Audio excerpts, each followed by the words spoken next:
Hey there, I'm Tracy Rigdon, and this is the Contrast Project Lounge Podcast.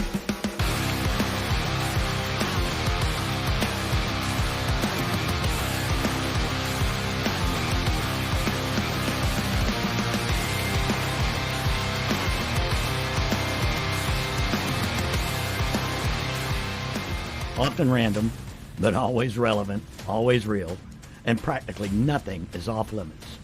This podcast is for you. Are you ready for this? Let's do it. Welcome back to another edition of Contrast Project Live. I'm here with my very special co-host, my good friend, Mr. Jim Alabiso. Jim, how are you doing tonight? I'm doing great. How are you, Tracy? Trace? I'm doing pretty good. Hurricane Trace. Yeah.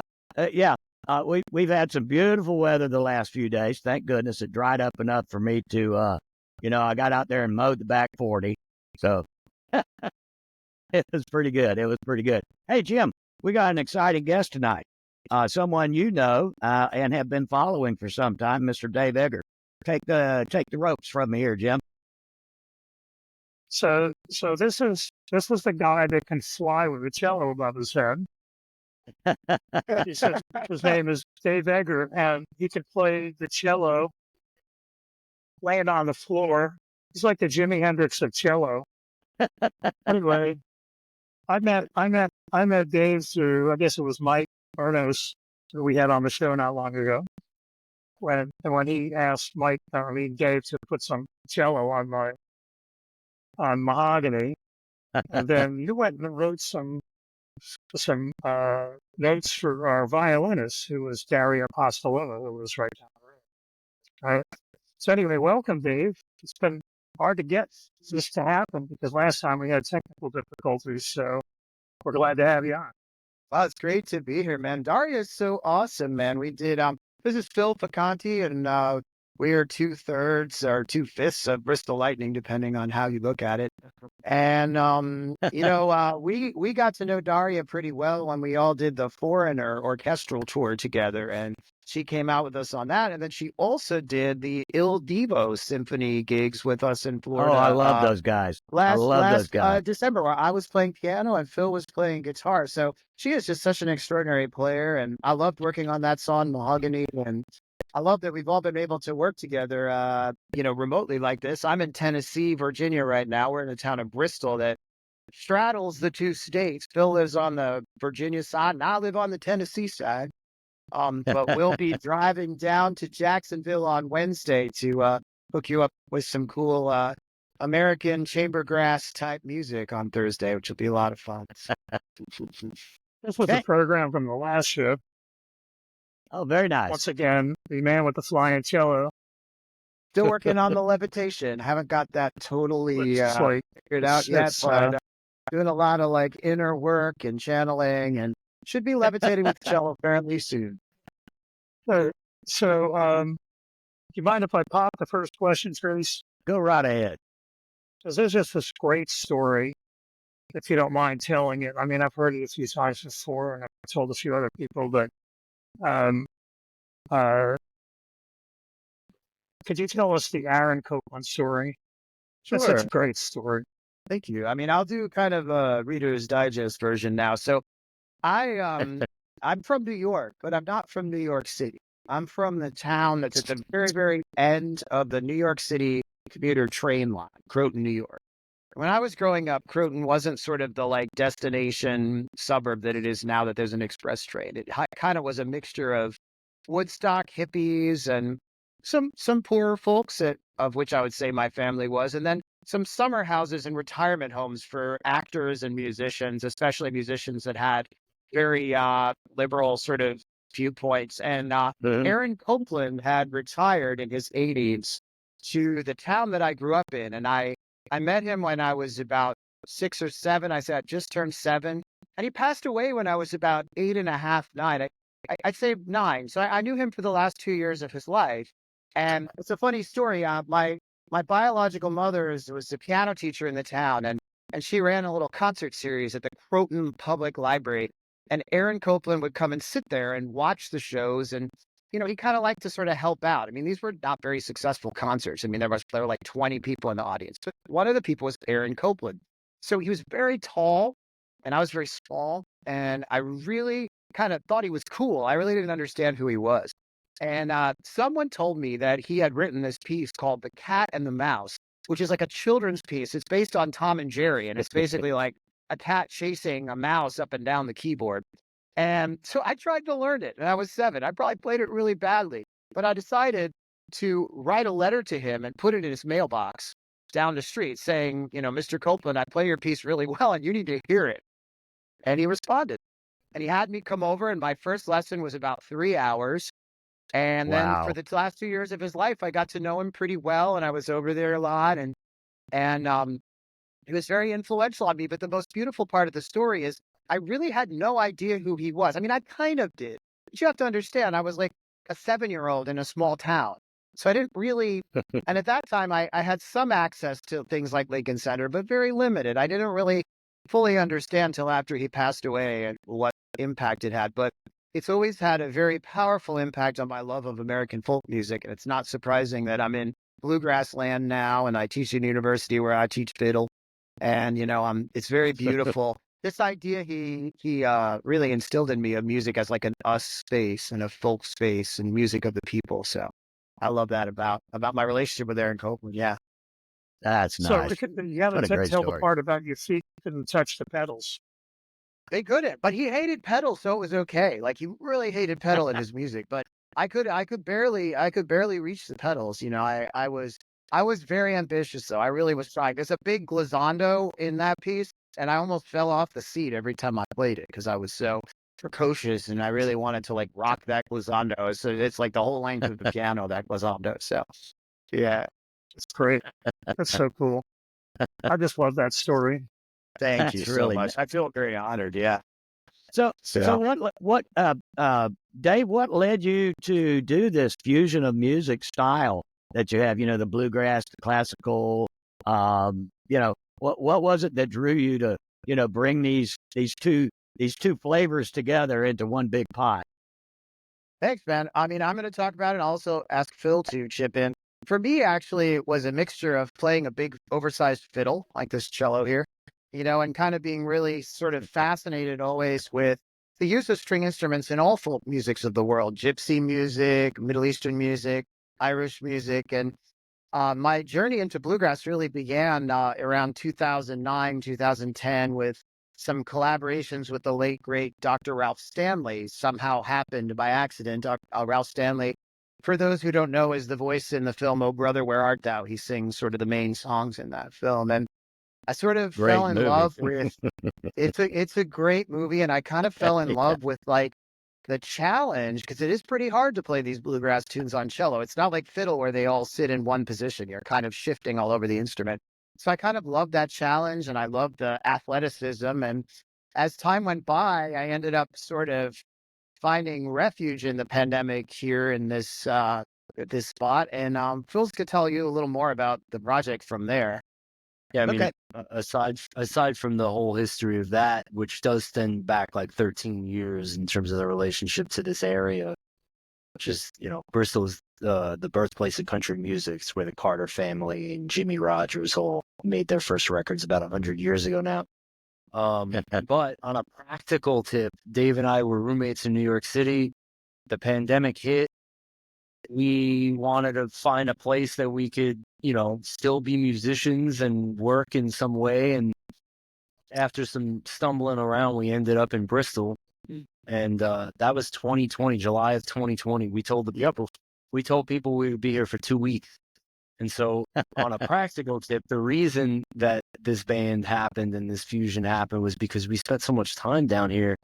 Dave, as coming from a classical music background, and we have our mandolin player that's going to be in Jacksonville with us, Blake Collins. He's a Bristol native, and he grew up playing bluegrass. He's not he didn't go to school for music or anything like that. So honestly, I'm the weird one out because I'm just a guitar player from Brooklyn that happens to like Johnny Cash and the blues, and somehow I've just been trying to sprinkle that in as much as I can without being too invasive.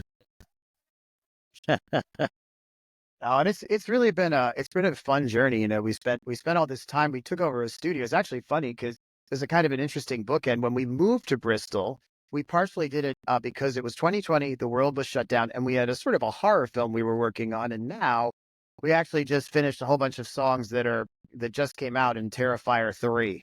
So we've been doing a bunch of horror, which is kind of, because Terrifier 3 is sort of sweeping the nation. So we have It is. we have 5 Christmas slasher songs in this Christmas slasher film in them, and they're actually out on Spotify. And also Bristol Lightning has a new EP out, which is self-titled, and that's a pretty interesting thing. But one of the things that's really been interesting for me of this fusion of classical and bluegrass is patterning. And I've thought a lot about the folks that came over on boats and worked in the coal mines and brought their little fiddles and mandolins. And there's such an interesting parallel in the patterning, especially of old time and Irish music, with the patterning that you find in Mozart and Haydn and that era of music, where probably the folks that ended up in the coal mines, when they came from Ireland and Norway, they were probably playing a mixture of folk music and classical music to get by. So it's really interesting to sort of bring those styles sort of back together in interesting ways. And we also have a expanded band like y'all saw when we were there in the spring, and we're going to be bringing it back next spring with Parker Hall and Leasha Julius. That adds an element of also like contemporary urban thinking and hip hop and tap. And we're really trying to, you know, find ways to bring folk to a broader sense of what us means in today's 2024. So that's very exciting for us as we near the centennial of the Bristol sessions, which is in a few years. Yeah. I remember the last show you did down here, when I think you meant to say genre bending. Oh, yeah. No, that was Mike. What happened? That was Mike. I think you meant to say genre bending. You said gender bending, the show. Oh, yes. I was introduced. Yes. Mike Bernos introduced me he was trying to say that I was a genre bending cellist. And instead, he introduced me as a gender bending cellist, which seemed a tall order. I really felt the whole show like I hadn't really lived up to the promise. So it was a fairly boring in the gender bender space, but genre bending wise, I was on point. So we will continue to genre bend in this show. That's about all. I just thought that was so funny. Me too. That was a very, very special moment, without a doubt. I can't believe it wasn't caught on video. I think somebody started the video like right after that. Oh. There we go. Oh, wow. Tell us about this. I love this. I got it on Spotify. I got it here. And I listen to it a lot, especially when I'm working or doing something creative besides writing music. You know? Want to tell us a little bit about this really great, beautiful thing to calm your soul? Thank you. Dragonfly, during the pandemic, I made 2 piano records. I made a record called Awakening, and I made Dragonfly. And Awakening was the record I made 2 years into the pandemic that really looked at a lot about loss. It looked at, like, moving from New York to a small town, losing my live music career, building a new thing.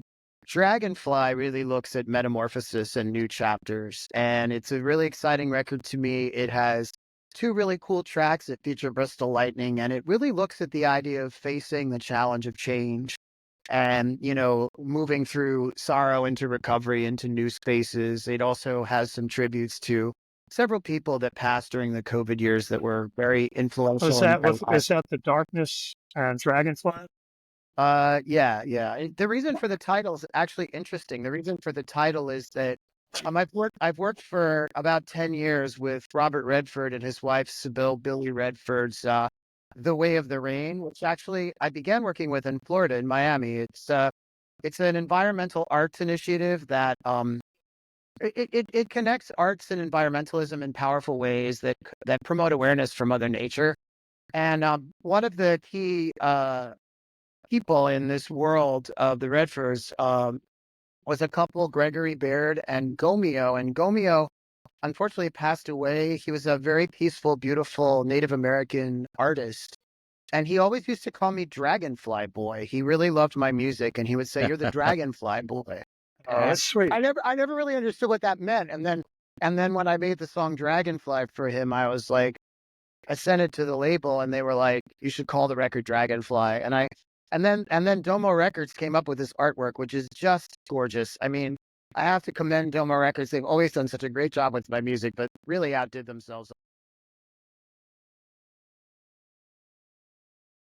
Then yeah, there was this one piece on here that I like a lot. One with the road trip Yeah. that you did with the bands. Yeah. Yeah, no, I mean, part of the idea of this record, the Awakening record, is about thoughts that don't complete themselves in a lot of ways. And this one was about sort of like, how do you strike out? It was about sort of, as we come out of the pandemic, like, what do we strike out for? Like, how do we face new challenges knowing our vulnerability? And Road Trip was like the part of me that always wants to like go on an adventure. Like, this has been happening since I was like 6, and I was always the kid that would like, we were living in California at the time, and I would just like leave. I found some daycare center that was like a mile away from where we were living in Palo Alto, and I was like, okay, peace out. I'm gonna go there. So I always have had this real travel bug. So I think Road Trip, and Blake Collins does some absolutely beautiful mandolin work on that track and some very lovely, sense of patterning. And part of it also I was thinking about, because a lot of my music is used for yoga and meditation apps and the like. I was thinking a lot about this idea of how enlivening, because a lot of my early piano music is very relaxation oriented, but I've been kind of in this new space around yoga and meditation, around the idea of how does meditation music create a sense of enlivening. So that track, I think I worked on a lot with Johnny Nice when we were editing it to kind of get it to a place that it really shined that way. So thank you. I'm so happy you listened to that record. Thank you so much. Memories of New York is pre-nominated for a Grammy. It is. Wow. So, That's my dog, by the way. Yeah, My dog likes to always bark when we do the show. Absolutely. Nice. Amazing. So Dave, let me ask you something. Can you walk us through? You've got a lot of stories to tell. You're a storyteller. All these different genres, and now you just explained to us calming music for during the your yoga practice and that kind of thing. Can you walk us through your creative process, as it were, when you're composing or arranging music for the different blends? When an idea pops in your head, when you wake up at 3 o'clock in the morning and you say, "Oh, I got to jot this down." That's how Mahogany was written, Dave. It was like 2 o'clock in the morning and did it in a half an hour. I mean, I think for me, the actual notes are a synthesis of a lot of concept stuff. So I spend a lot of time thinking about structure and concepts, not maybe in the way that most people think about structure, because a lot of my work, it generates from improvisation. Like, I've always been a storyteller. My dad's a writer. I think a lot about music as narrative, but I think a lot about these ideas of like, how do you construct different, like, I think about like writers like Chopin. Like, Chopin's such an interesting structuralist because nothing in those pieces conforms to anything in classical structure. Like, if you look at the Chopin ballades, like, the structure is amazing, but the thing is, like, it's sort of like this ongoing story. It doesn't really have like A section, B section comes back. So I think a lot, especially because I make a lot of music I sort of want it to touch people on deeper levels. I think in a kind of very sort of Heinrich Schenker of deeper analysis level on sort of like sometimes I'll put a song on a piano record and I'll resolve that cadence like 5 songs later. Like, I'll be thinking about kind of key relationships and like how the overall curve. And the very first record I ever put out when I was 19, Serenity, like, it does that a lot. There's like a lot of ways the record starts in F minor, it goes to C sharp minor for a while, it ends in A. Like, there's like sort of, I think a lot about those progressions. And, Mozart used that a lot in his operas. It's like a big sort of thing. It's something very fascinating to me. And then emotion, like, a lot of my stuff is just very emotional and intuitive. I just sort of respond. Bristol Lightning, we're doing a lot more crafting and composing because it's a more contrapuntal space. And Phil can tell you a little bit about that. Yeah, I mean, honestly, the patterning idea, look, on a creative process, I'd say it's interesting that you note that we are in so many different things. Maybe a lot of musicians have the ability to stick to one thing, but we really do jump around a lot of stuff. And it's a good question, because how do you sort of keep yourself grounded in all of this? For me, it really just comes down to actually trying to serve what the object in question needs the most. You know what I'm saying? And using the skills that we've acquired through our love for music and the craft to bring that to the table, whatever it be. Like he's saying in Bristol Lightning, that it's an interesting task. You know, we're trying to subtly show people that there is this there is the same fundamental building blocks in classical music and in bluegrass and in folk music, but we're trying to do it in a new and interesting way. This is why one of the pieces I assume we might play in Jacksonville this week is going to be the can. We did a bluegrass arrangement, you know, kind of thing of the famous melody, the can by Offenbach. And it's little things like this. We're trying to take these melodies that people know, people have in their bodies, almost in a classical American sense. Aaron Copland falls right into this, you know, and show them that these folk songs, these bluegrass songs, we throw them in. We're playing Mozart right next to a bluegrass song, you know, so it's like, that's been part of the way that this particular object has needed us to sort of show up, to get a little creative about the thinking, and then it goes into the arrangement, and that becomes part of what makes the object very interesting, you know? That's a great way to put all this. Do you do some writing yourself? Yeah. I have some stuff out that I made actually right before the pandemic. And then when I was down here with Dave, we did some instrumental stuff. Did a cover of the Happy Together by the Turtles. And I've always been in love with this obscure Django Reinhardt tune called Rhythm Future. So we called it Future Rhythm. And that's out on Spotify and stuff. And Dave and I are actually, this is, you know, we should play Future Rhythm on Thursday. we could totally do that. We could do that as a trio if you want to. Absolutely. I think that'd be really sick. Yeah. It's got hard lines. bring you some Django Reinhardt. No, I mean, you're catching us in a moment where we're also looking creatively at what's next for us.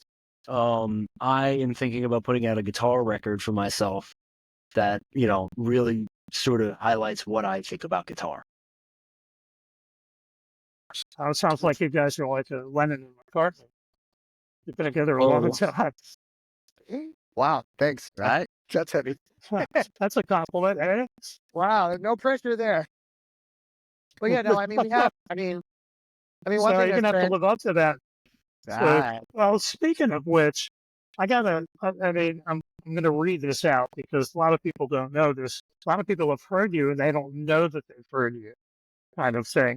But I'm looking at this list of places, people that you performed with, recorded with, or arranged with: Phil Phillips, Tony Bennett, Andrea Bocelli, Frank Ocean, Evanescence, Fiona Apple, Patti Smith, Michael Brecker, Dave Sanborn. My goodness, Amy Winehouse. Oh yeah, and Foreigner. That was well done. That was very well done. Very well done. You know, Thank you. Foreigner is a fun one because Mike Bernos helped us put together the orchestra when we did. I was the arranger and Phil was one of the orchestrators for Foreigner's only symphonic project they ever did. And we made a massive record in Switzerland with something like 150 people on stage. And then we took it on tour and we started the tour in Jacksonville. And the production rehearsals were in Jacksonville with Jacksonville musicians. And Mike Bernos put together that group and it was super fun. And we played that, you know, that gorgeous space in St. Augustine, the outdoor, what is it called? It's so great. The St. Augustine, the what is that place called? The amphitheater there. It's just such a great spot. So we started that tour there and it was such a positive experience. And it was really amazing to work with Mick Jones because, you know, there's very few people who've written such a powerful range of hit songs as he has. I mean, a lot of people that write hit songs, they tend to sort of write the hit song, write another hit song, and then write a lot of songs that try to be that hit. When you think about the catalog of Foreigner, it's really powerful. It's like Jukebox Hero, I Want to Know What Love Is. feels like the first time. I mean, these are profoundly different songs. They don't sound the same. And, it was very humbling and powerful to be around a brain like Mick Jones and see the innocence and the purity with which he thinks about his song writing. There's not really a commercial thing. It's very, very personal, very diary-ish. And that was very inspiring and very moving. He also got great ears, so we did a lot of revisions. But I'm really happy how it all turned out. We created this crazy overture that's like a fusion of Mozart Don Giovanni overture with foreigner tunes in it, and just very exciting stuff. So. That's amazing. Mike Barnos helped you set that up. 100%. Yeah, we have to be nice to Mike. He might be listening.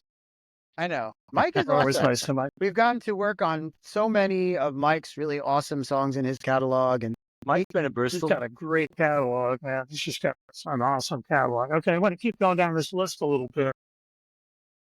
So we got Harry Belafonte, Meryl Streep. What did you do with Meryl Streep? I did an audio book of the poetry of Emily Dickinson that she narrated. So, wow. Yeah, and I played cello. That's great.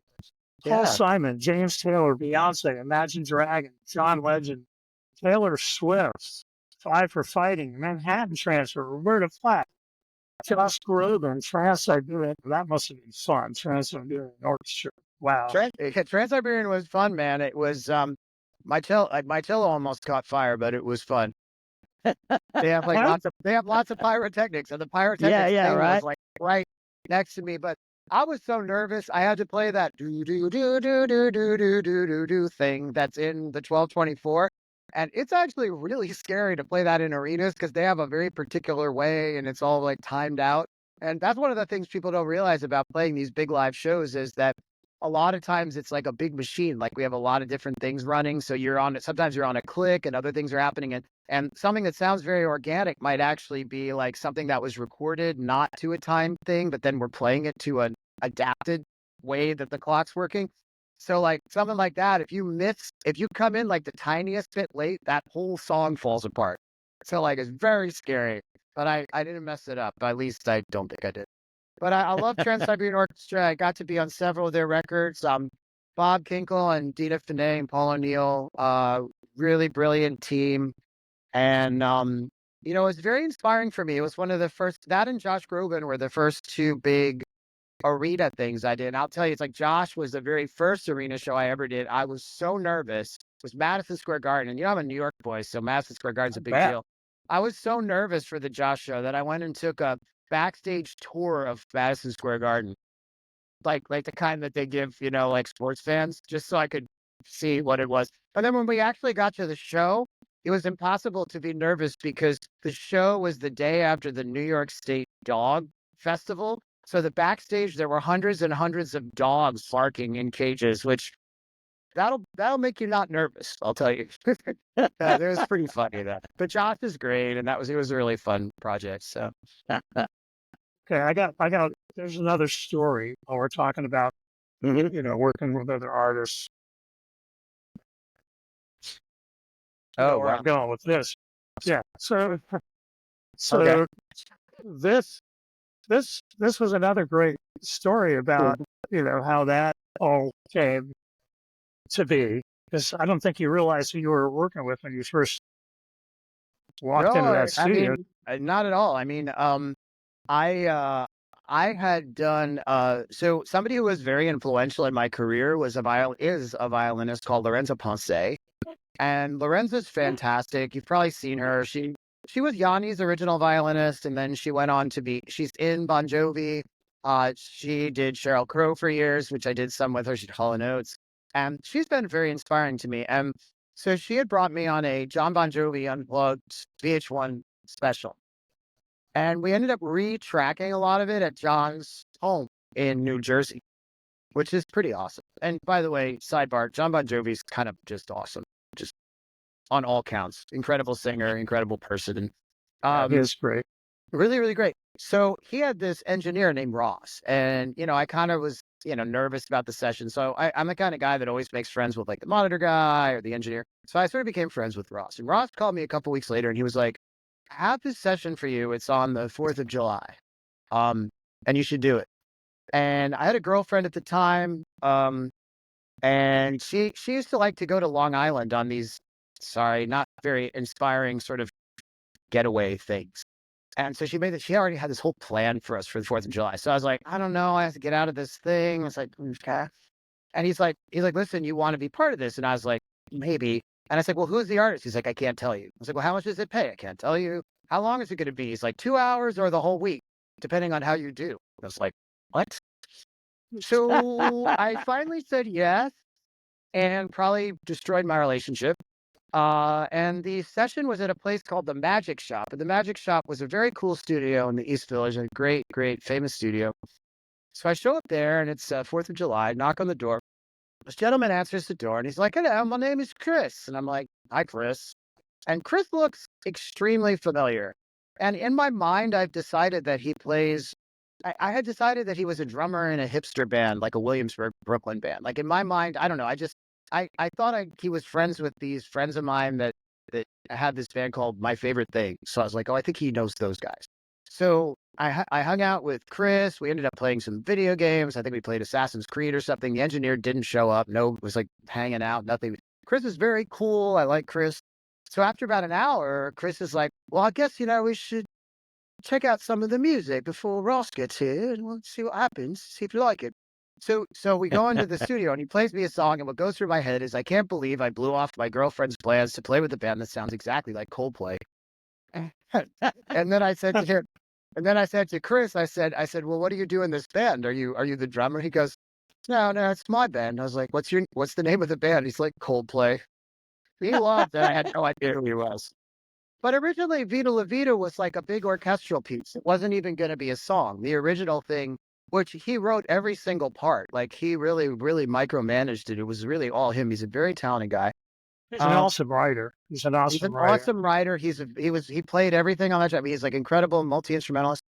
But originally he wanted to write this sort of big symphonic, I don't know, 7-minute outro thing, for the record. And then, it became that song, but, he didn't copy and paste anything. It's like many, many, many layers of stuff. And there was a really cool violinist, Davide Rossi, who's like a gypsy French violinist, and he was there, it's us, and it's very cool. But it's really fun working with people because, it's always very personal pop music, I think, in a lot of ways. It's nice. It's not really corporate like people imagine. It's actually a very interpersonal kind of cool space, I think. Sure. You're like collaborating on almost a spiritual level there. So for people that don't know, if you listen to Viva La Vida, when it opens up, you hear that, right? Yeah, that. And so that was Dave. So when you do something like that, do you just get very comfortable in the situation, or you like get starstruck and you found out who it was? I don't get starstruck. I'm always really curious about the individual. There's been a few people that were scary for me. Paul Simon was scary for me because I've always loved Paul Simon's work. He's an unbelievable artist, and so I was very nervous for wanting to do a good job. I don't get starstruck. It's about, I'll say it this way. When you know that your tricks don't work with somebody, it's scary. It's like being an actor with a great director. When you know with someone like Paul Simon that the tricks you can kind of do that will make people go, ooh, about the cello aren't going to necessarily work on that artist. It's scary because you know that you're going to have to like bring it at a really high level, because all of us, and I'm sure actors are the same, kind of have like a bag of neat things like fake harmonic glissandos and tremolos and things up our sleeve that if somebody's a little less experienced with cello, they'll be like, ooh. And when you work, and it's interesting you brought up Dave Sanborn, because I felt that way with Dave Sanborn. That was one of my first big jazz records, was Dave Sanborn. And, I was scared because he's such a great player. And, you kind of go, wow, it's like my cool blues cello solo may not be enough for this person. He may still want, more. So I'm intimidated by that ability and meticulousness. And it's so moving and beautiful to be part of something that touches the whole world. Music's always a team sport, and it's really cool. Like something really like, team sport, isn't it? I've been working with Phillip Phillips since after he won American Idol, and like we just did some acoustic shows in Richmond, Virginia a couple weeks ago, and he was singing Home, and people were crying in the audience, and I was like, wow, it's like a lot of people, and I was like, wow, it's so funny. It's like, this is a happy song, but this song has touched so many people, like Yeah. that at this intimate acoustic show, they're weeping and they're so moved by this song that I had the honor of following the whole journey of from when it was first written all the way to the first year where touring with Phillip Phillips was like touring with Elvis Presley, to now where it's something very musical and intimate when we play in these more kind of chamber type spaces. And I don't know, there's something really peaceful and beautiful about following that trajectory, of how art touches culture. I think that's very, very special. Well, that's an interesting thing that you mentioned. That this another one degree of separation I have with the Coldplay band is Mila Verstova. She is the one that did the work for Coldplay's Ghost Stories album, right? As a matter of fact, that's her art as well. And I went to the Czech Republic to a little town called Rada Krobula, which is her hometown. She lives in Cheltenham now, but with her husband Quentin. And they had, before the art exhibition, it was like a homecoming thing for her. She comes home and does this big art exhibition in the Bohemian Museum there. And we saw this film, about an hour and a half film called Wings for Coldplay. And the name of the exhibition she did was called Delicate Matters. And it gets right down deep into where all that art comes from. And if you notice, like even on here, in every little feather, there's a little story and a little vignette etched in here, And it's just when you see these little pieces in here, you're like, where'd they come from? Well, now we know where they came from. Her grandmother used to go, finding mushrooms in the forest. And as a matter of fact, when I saw this piece with the forest behind it, that reminds me a lot of some of the work she does. She does a lot of trees and stuff because of that thing that she comes from. But at any rate, so we watched this Wings for Coldplay thing, and it talks about what she went through as a child and growing up. And I was sitting with her cousin and sitting behind her and her husband. It was just a tearjerker. Everybody was just, and it told a bit of Chris Martin's story and Gwyneth Paltrow, because that was the breakup album, so to speak. It was a very personal album, And it's just, so to go back to what you were saying, is they gave her a lot of rough tracks. That was like a Phil Harvey thing. And then they brought a lot of her artwork into the studio while they were still working on it. And there was one circular piece. I should have put it up on the studio here, and it was just this midnight blue kind of piece. And it was a sky full of stars. And that's where it was just kind of like art influencing art. And that's kind of where all that came from. It was just really wild to see that kind of almost unintentional collaboration of how a piece of art like that could inspire somebody to write something beautiful. It's just amazing. I'm actually going to Cornwall Thursday, the day you play, so I won't be there. But I'm maybe hopefully if I get close to Bristol, I might stop and see her. But I'm going all the way out to the West Coast there, and but it's just so cool how we just kind of inspire each other to do stuff, And I like that part about playing music, and that's one of the things I like about the genre bending thing that you do, because there's so many influences involved in it. And when people come to see the shows like this, which they can come see on Thursday, that's Friday music now, they get a taste of how all these influences can work on folks, So it's just really, it's a really great thing. So thank you so much. So Dave, just like how music, a lot of different songs are just kind of born that way. Yeah. Yeah. Dave, you're going to be in Jacksonville, Florida at Friday Musicale this Thursday. This Thursday, correct? even though it's called Friday Musicale, we have a Bristol Lightning acoustic show this Thursday, not Friday, at Friday Musicale, which is a charming, Right. beautiful concert hall we've played at a number of times. And Mm-hmm. it's going to be a very special show. We're going to have a lot of new content and some storytelling and really digging a little bit into some historical context in classical music and bluegrass, a little more than we get to when we're doing the full band show. And yeah, we're really excited to be back in Jacksonville. And That's great. And it'll be nice to meet everybody there. That's great. And heads off to Jimmy Sal for getting all this set up. Oh yeah, Jimmy Sal is amazing, and he's. I think I first came to Jacksonville like about 10 years ago with Morley. We played at the Science Museum, and since then, Jimmy's put together so many fabulous ways to interface with the Jacksonville community. It's just so awesome. What's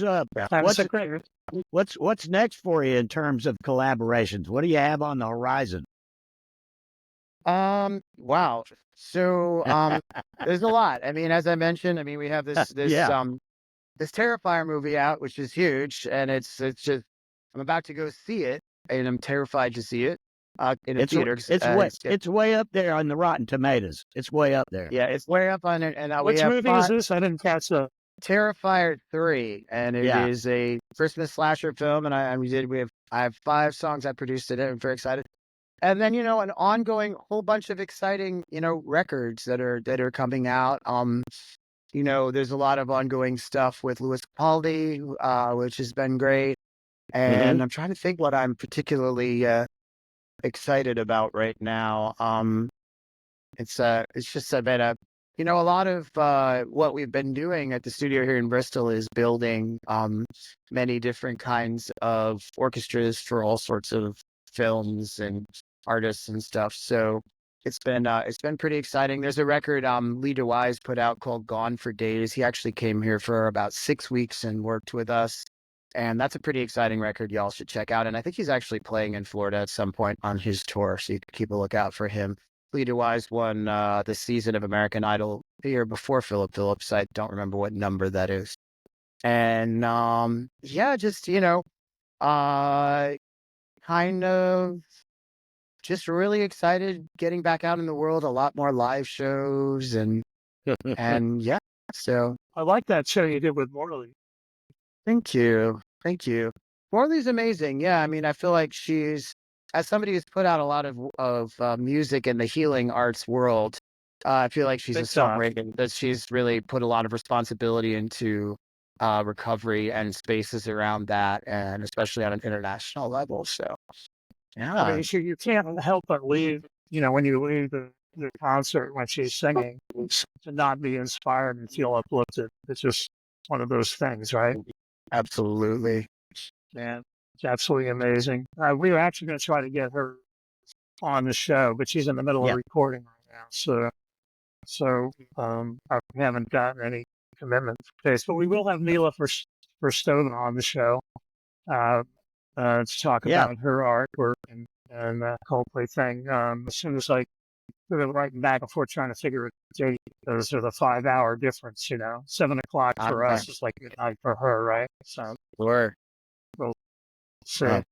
Well, Dave, I tell you, every time we do one of these shows, Jim and I, we always agree that when we leave this program, we always leave feeling uplifted. We always get a good sense that there's still a lot of good out there in the world, and it makes us feel good when we do one of these shows. So let me ask you a question, Dave. Have you got any words of wisdom, any final thoughts for us? Yeah, I think, I feel like people should go out and see more live music right now. I feel like there's a lot of tension and brokenness in the world and fear. And, I've just been noticing how spaces, we could call them concerts or sharings or whatever you want, spaces where live music is happening, I'm seeing togetherness in a powerful way. And I think it's a way that people can really see each other in a more meaningful way right now when there's a lot of fracturing, to realize that we could see each other's humanity. I don't know if Phil has any thoughts on that. No, I think I don't think I could say that any better. That's exactly right. For right now. I mean, if you could find any moment of togetherness, I'd hold on to it. And I do see what he's talking about. It doesn't even feel as powerful as the results show. That's What does that mean? I mean, the experience of getting up on a stage and playing, I don't know, maybe it's because we've done it for a long time, but it's never felt I don't know how to explain it. I guess what I'd say is I find that the people are more moved by something that I think is a little more commonplace than it is, you know what I'm saying? Like I see in the reactions of the crowds that we play for that this means a lot. Does that can relate to your Yeah, piece or whatever you want? there's a deeper level of what we're giving than sometimes we realize. Yeah, this is our job and we show up and we're doing it on some level, but what we're doing is this kind of spiritual God space, if you will. And this togetherness is something that happens as a result of that moment, you know? Mm-hmm. And so it is interesting. I guess what I meant is if it weren't for that evidence in those people, it would be easy to think all of this is commonplace from our standpoint, you know, on some levels. You know, like Dave was saying just a second ago about, our fractured world and in these these times that we're living through now, it indeed sometimes feels like it's very fractured. And you just touched on the fact, Jim even said too, these tunes, the music, it touches different people different ways. One song, somebody could be sitting there, tapping their toes and, just, having a cocktail, just chilling out. And the lady sitting at the next table is crying her eyes out. So we did a concert a few days ago. So the hurricane Helene hit our area really badly. I don't know if you know that. Yeah, So big time. we're very close to Asheville, so a lot of towns were destroyed, and especially towns that have been very supportive of our efforts as a band, like Damascus, Virginia. So we did a benefit concert at the Down Home in Johnson City, which is a historical bluegrass venue for the city of Damascus, and we did it with our friend Max ZT, who's an incredible hammer dulcimer player.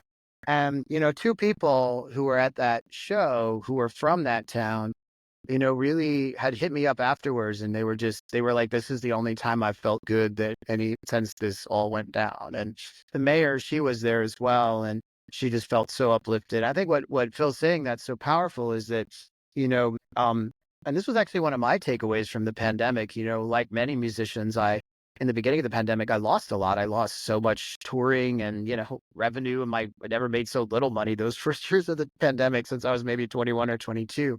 But it did teach me something about how valuable music is in all of our lives, wherever you do it, an arena or a church or just practicing. And I think, I really do think that supporting your community, supporting local artists, getting out there, being with other people with music, I think it elevates positivity and human interactiveness, which all that can do is lead to better solutions in general, culturally. And I feel that with arts education too.